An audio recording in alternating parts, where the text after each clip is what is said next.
हूं मोहित Munjal from directorsinvestments.com। इस video के थ्रू मैं आपको बताऊंगा एक अपकमिंग आईपीओ के बारे में। इस आईपीओ का नाम है इलेक्ट्रॉनिक स्मार्ट। इलेक्ट्रॉनिक स्मार्ट याद आया? ये एक इलेक्ट्रॉनिक रिटेलर है जिसके बहुत जगह प्रेजेंस है। आपने टीवी, रेफ्रिजरेटर, फ्रिज आपने देखा होगा, आपने लिया होगा इनसे।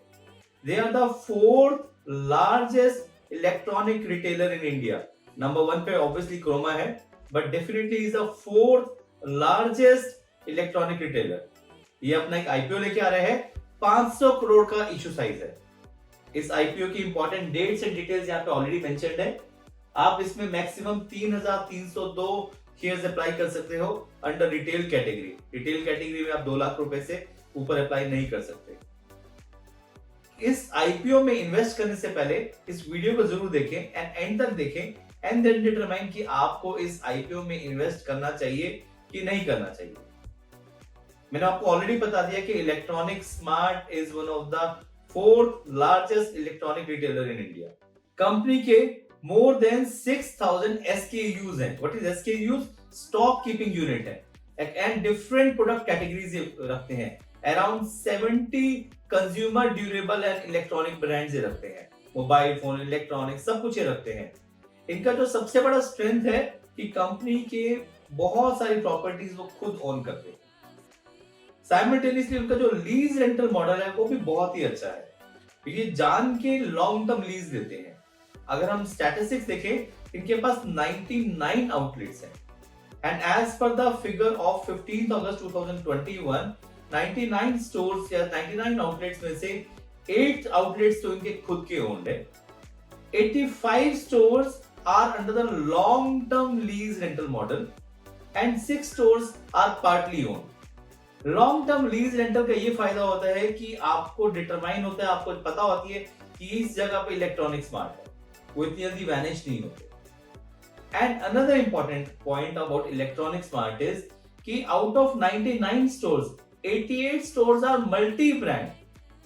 मल्टी ब्रांड के अंदर वो सब कुछ रखा हुआ है। उन्होंने सैमसंग भी रखा हुआ है, सोनी भी रखा हुआ है, एप्पल भी रखा हुआ है, सैमसंग भी रखा हुआ है, एलजी भी रखा हुआ है, सब कुछ रखा हुआ है।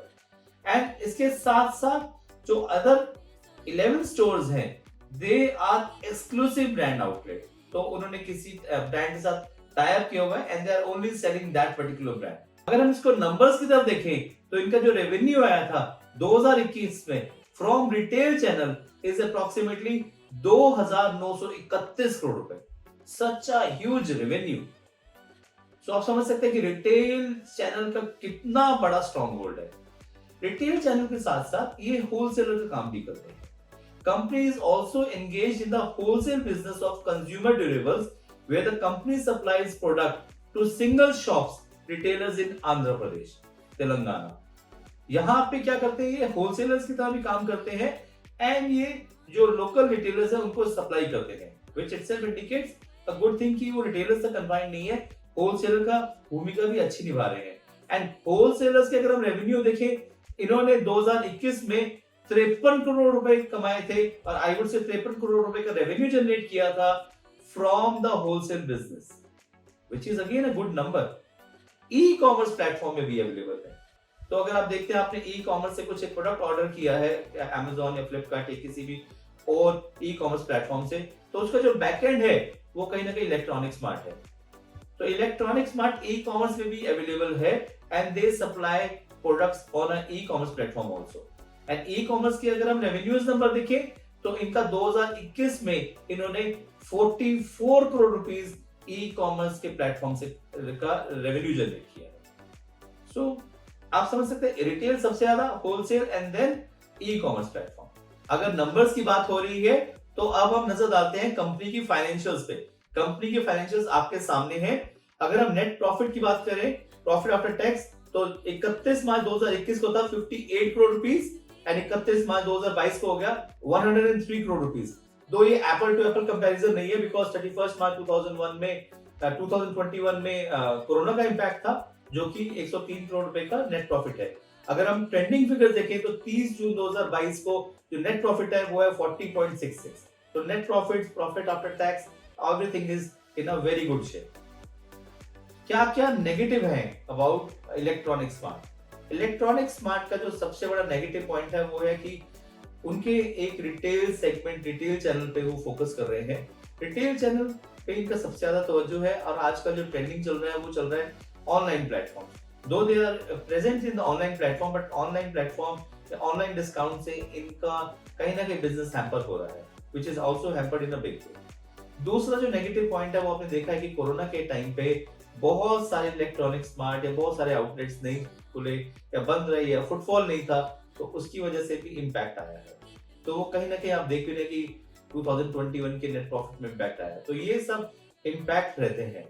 थर्ड इज कि इलेक्ट्रॉनिक स्मार्ट ये जितने भी ऐसे प्लेटफॉर्म्स हैं, इनमें बूम तो आता है ड्यूरिंग नवरात्रास और दिवाली और सम स्पेसिफिक फेस्टिवल के टाइम पे, otherwise most of the time पे इनकी ओवरहेड्स एंड एक्सपेंसेस रहते ही हैं।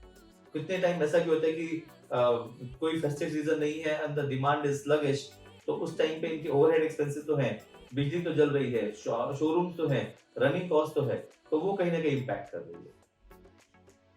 अब हम जानते हैं नजर कि ये पैसा जो जनरेट कर रहे हैं 500 करोड़ रुपए, ये कहाँ यूज करेंगे।